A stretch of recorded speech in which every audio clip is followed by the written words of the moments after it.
Everyone, I welcome each one of you warmly to the world of Shakespeare. And yes, that is happening in my class, your English for Nilanjana. And we were doing As You Like It, Shakespeare's romantic comedy and pastoral comedy. So let's get started. So just a quick reminder that this was converted to the prose form by Charles and Mary Lamb. So let's get started, and this is part 4. Hi everyone. So this is part 4 from Shakespeare's As You Like It, and we are doing the prose form or the story form of this writing. So I think you all remember that Orlando, who is actually the hero of this play. So we find him searching for food, and mainly that too for Adam, who is his loyal servant. So he's searching for food, and yes, and the surroundings is the Forest of Arden. And Forest of Arden is definitely that perfect idyllic place. But it's a perfect place which symbolizes peace and harmony and love, of course. And there is forgiveness and there is reconciliation and love and lots of generosity. So the entire forest has embraced these people who have taken refuge here, mainly the Duke Senior and his team of loyal supporters and friends who have left the comfort and luxury of the palace and court life. So here you have people who are finding shelter and food, and they are getting to know each other in the Forest of Arden. So Orlando is searching for food, and he wants to save his very faithful servant and almost a dear friend, who is Adam. So Adam is taking rest under the shade of a tree, and Orlando is searching for food. So Orlando happens to meet a Duke Senior, and he doesn't know him. He doesn't know the old Duke, so he's only acquainted with the usurper Duke, that is Duke Frederick, whom he had met, just after that wrestling match with Charles.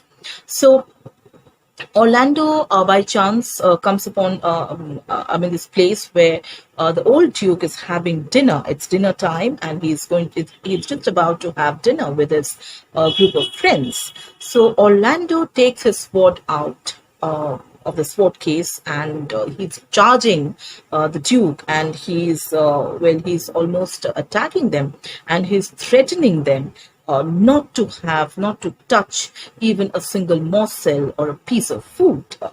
And the Duke he was a good man, and he was extremely kind enough. And he asks Orlando, so why are you behaving in such an uncivilized, in such a rude manner? So is this the way you were brought up, or is it because of, the hunger? So what is the cause? What is the reason for your rude behavior?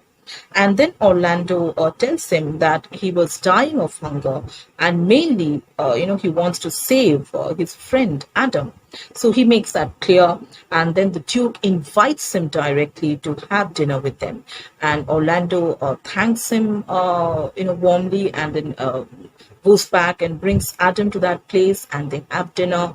They are satisfied now, and so now a kind of reconciliation takes place between Orlando here and the Duke Senior.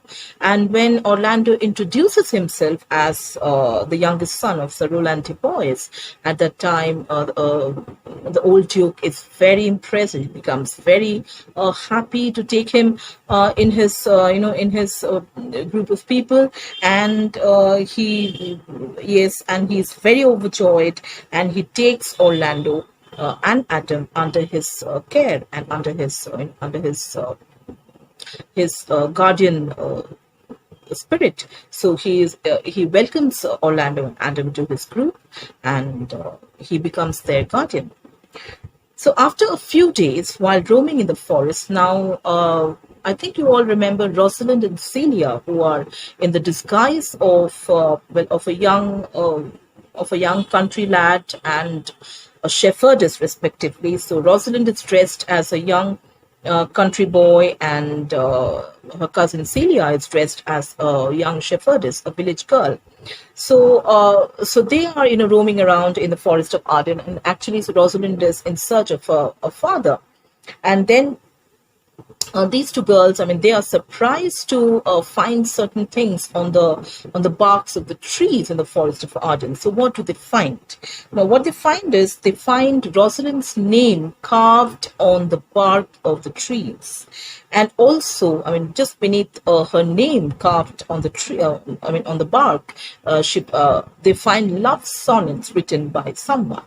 So obviously, I mean, it becomes clear that some unknown admirer of Rosalind might have written those, might have composed those sonnets and he wants to dedicate his love for the lady. And then, all of a sudden, I mean, they were wondering who might have written all these things. And just at that time, they happened to meet Orlando, who was, in that part of the forest. And they met Orlando, and they could easily recognize him because they saw that chain. Do you remember the chain that was given to Orlando by Rosalind as a mark of her love and affection after he defeated Charles in that unequal wrestling match? So the two girls, the two ladies, they can recognize that it is the same Orlando, that young man, but Orlando is not able to recognize the two ladies because they are in disguise, absolutely. So there was a similarity. So Orlando could notice a kind of similarity because Rosalind was, very fair, and she was too pretty and all that. And but there was something that was missing. In the behavior, of course. Now Rosalind was, she put on this male kind of a character. I mean, kind of behavior. So that nobody is able to find her out. So Rosalind teased him, saying that she was in search of a certain youth who had spoiled the bark of the trees here in the forest, and also by writing all the love poems and things like that. And she declared that if he found that man, if he found a lover, then she would have given him some advice, a lesson or two. Orlando told them that it was he who had done all these things and requested Rosalind to give him some advice. And Rosalind asked him to come to their cottage to play a game. So this kind of the playing pranks on each other and all was happening. And Rosalind was in her male dress, so nobody could recognize her. And Orlando would woo her as a genuine lover. So she wanted to play a prank, and she said that, okay, let's play a prank. And she said that I would pretend to be your lady love, to be your beloved, and I will be, playing different kinds of pranks and tricks and all that, and you will have to woo me, you will have to propose me and court me as a genuine lover. So let's play that game, and that would be like a practice session for you to woo Rosalind, the lady, the lady of your dreams. So I can help you in that way. So, and then Orlando came over to the cottage and wooed Ganymede as Rosalind. But now Rosalind felt highly satisfied, and she felt too amused to know how truly Orlando loved her. So Orlando was trying to woo this man Ganymede, who is actually Rosalind. So Orlando is trying to act as if he's a genuine lover, and he's trying to propose his love to this girl. But it is actually Ganymede. He is talking to Ganymede, but it is actually Rosalind. And Rosalind is enjoying this entire process, and she's truly, now she believes truly that this man loves her genuinely. And this is how the days were passing in the forest. And this forest turns out to be an absolute place of love and of honesty. And there is no pretense. There is no diplomacy. There is no hard feelings and no negativity. So it is far away from the artificiality that was so much prevalent in court life. And Elena, that is Celia, was also happy to see Ganymede, that is Rosalind, happy, and so she did not remind her that our true intention, our true objective is to find your father out in Forest of Arden. So she did not do that because she was feeling quite nice to see her cousin in a happy state of mind. So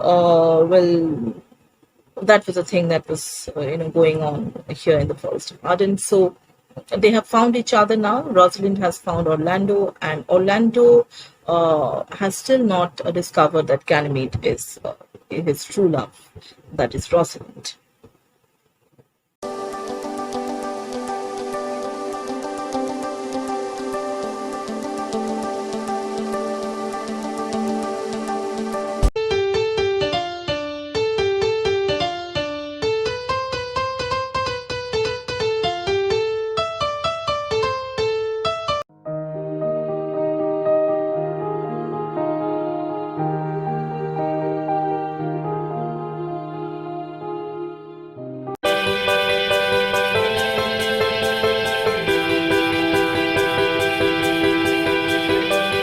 Now the time is for the two brothers, Oliver and Orlando, to meet each other, and a proper reconciliation is going to happen. Eventually. So let's find that out, how that happens. So one morning when Orlando was on his way to meet Ganymede, was on his way to meet Ganymede, he saw a man lying asleep, and there was a snake which was twisted round that man's neck. So he couldn't recognize that it was Oliver because the man was turning on the opposite side, and as he approached, the snake could understand, the snake could perceive the vibration and the sound of Orlando's footsteps, and it glided away. So that is how Orlando unknowingly saved the life of his own brother. And then as Orlando went closer, he perceived that there was something moving behind the bush. He heard some kind of a rustle, and he found out that it was a lioness waiting just behind the bush to pounce upon this man. And when Orlando looked at the face of the man, he saw that it was his own brother. So Oliver, and he wanted to save his brother. Though he got thoughts of the old. That old incident when his own brother had tried to kill him. But still, this brotherly affection prevented him to leave his brother in that danger. And he fought the lioness and saved the life of his brother. But in the process, he wounded himself. The lioness, wounded Orlando. And the lioness had one of his arms with her sharp claws. And when Orlando was engaged in this fight with the lioness, Oliver, woke up from his sleep and found out what was happening. And he could well understand that his younger brother was trying to fight the lion to save him from the attack of the lions. And so there was a reconciliation. There were brotherly feelings, and there was love in their minds. So Oliver begged his mercy from Orlando, and Orlando, seeing his brother repenting his deeds. So we all know that repentance, if repentance is honest and genuine, then that should definitely be it should be atoned, it should be awarded, it should be forgiven. So Orlando forgave his brother and took him in his arms. But as the wound made him weak, he was bleeding. Orlando asked Oliver to give the message to Ganymede that he would not be able to visit him that day. So Oliver went to the cottage of Ganymede and Celia and narrated to them the whole story of how these two brothers, they got reconnected, and they got how the younger brother saved him from the lioness. And moreover, he confessed his own misdeeds, how he had tried to burn his own brother, alive, and all that. So this entire thing happened, the confession and all followed, and Oliver, he was in tears. So seeing the sincere sorrow and the honest confession of this man, Oliver, Eliana at once fell in love with him. Eliana, that is Celia, fell in love with him, and Oliver too, seeing how she pitied him for his distress, for his confession, for his his realization of the guilt of his misdeeds. So even he felt love towards this girl, Celia. So there was a new relationship that is that was growing, and that was that that took birth at that point of time. And in meantime, when Oliver and Eliana were exchanging their feelings and their love, Ganymede, on hearing about Orlando's wound and how he got attacked by the lioness, well, that is Rosalind, actually, she fainted out of out of that fear and out of that nervousness. She fainted, and when she recovered, she tried to convince Oliver that how she had pretended uh, to Orlando, how she had pretended that she is a young man, but actually she is Rosalind.